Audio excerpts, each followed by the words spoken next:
আজকে সন্ধ্যেবেলা একটু বেগুনি বানাচ্ছি। সবার ইচ্ছা হয়েছে একটু বেগুনি আর মুড়ি আর চা খাওয়া হবে। ঠান্ডাটা আজ থেকে ভালোই পড়েছে, মোটামুটি অনুভব করা যাচ্ছে। তো সেই জন্য আমি একটু বেগুনি করছি আর সেটা আপনাদের সঙ্গে শেয়ারও করছি। বেগুনি আমরা সবাই করতে পারি, সেটা কোনো ব্যাপার না।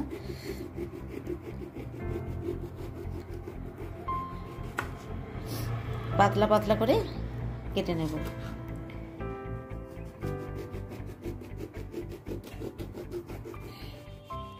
বেগুনটা মোটামুটি পাতলা করে কাটার চেষ্টা করেছি, তার মধ্যে একটা জানালা করেছি।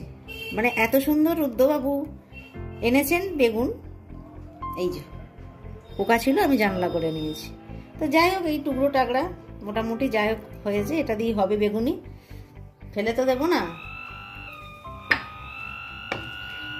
আমার ছেলে এলো, কলিং বেল বাজলো, বুঝতেই পেরেছেন। এই যে আমার ছেলে আবার একটা বেগুন এনেছে, মানে এত বেগুন খাওয়ার ঝোঁক। তো যাই হোক, এই বেগুনটা ছোট, এটা থাক, যা আছে এটা দিয়ে। এর মধ্যে নিয়েছি আমি চালের গুঁড়ি মোটামুটি 4 চামচ মতো, কালো জিরে নিয়েছি, এখানে আছে বেকিং সোডা ওই হাফ চামচেরও কম, অল্প একটু, মানে জাস্ট ফোলবার জন্য। আর এখানে লঙ্কার গুঁড়ো একটু নিয়েছি, ঝাল ঝাল ভাব আসবে, একটু হলুদ গুঁড়ো কালারের জন্য, আর লবণটা নিয়েছি স্বাদ মতো। আচ্ছা, এই মধ্যে আমি বেসনটা নিয়ে নেব। বেসনটা সবে সবে আনা হয়েছে। বেসনটা গোলার আগে আমি একটু লবণ এই বেগুনের মধ্যে মাখিয়ে নিই, তাহলে টেস্ট খুব ভালো আসে, তাহলে আলুমা লাগবে। লবণ মাখানো হয়ে গেছে। আচ্ছা, এবার আমি বেসনটা গুলে নেব। আর ব্যাটারটা কিন্তু খুব পাতলা করব না, একটু ঘন করব, যাতে বেগুনের গায়ে লাগে।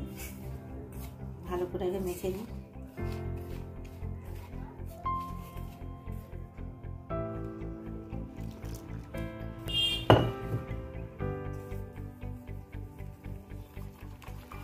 খুব ভালোভাবে এইভাবে ফেটিয়ে নেব। আচ্ছা, আমি এখানে তেল গরম করতে দিয়েছি, মানে এটা সর্ষের তেল। আমি এ থেকে হাফ চামচ মতো নিয়ে এর মধ্যে দিয়ে দিলাম, তাহলে কি হবে বলুন তো, মুচমুচে হবে। সুন্দরভাবে এটা বেটানো হয়ে গেছে, এবার আমি ভাজবো। এই দেখুন, ব্যাটারটা কিন্তু এইরকম, এই দেখুন বেগুনের গায়ে লাগবে, অথচ এক্সট্রা যেটা ঝরে যাবে, সেই রকম ভাবে কিন্তু আমাদের গুলতে হবে।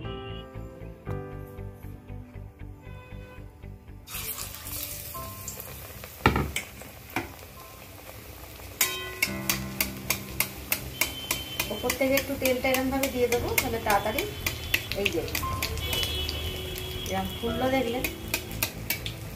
আর গ্যাসের ফ্লেমটা কিন্তু হাইতে রাখবেন, তবে কিন্তু বেগুনি ফুলবে। আর এটা বেশ লাল লাল করে ভাজবে। আহা, সুন্দর বেগুনটা ভাজা হয়েছে, বেগুনিটা ফুলেছে। এটা মুড়িতে খেতে যা লাগবে না, এই দেখুন। কিন্তু জানালাটা রয়ে গেছে হাওয়া পাস করার জন্য।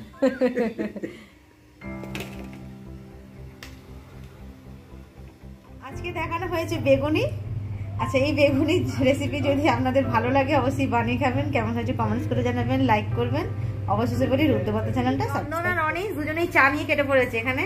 হ্যাঁ দিদি এলো। হ্যাঁ, বেগুনি নাও, আরো আছে, মুড়ি দিয়ে খাওয়া হবে। এখন বেগুনিগুলো খেয়ে দেখো। আবার দিদি সেই কুড়মুড় বেগুনি অসাধারণ খেতে হয়েছে, অসাধারণ হয়েছে। সকালবেলা বক ফুলের বড়া করেছিলাম, কিন্তু রেসিপিটা দেখাবো বলে সেদিনটা।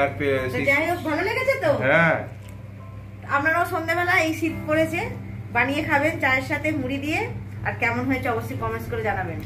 আজকের মতো চলি, টাটা।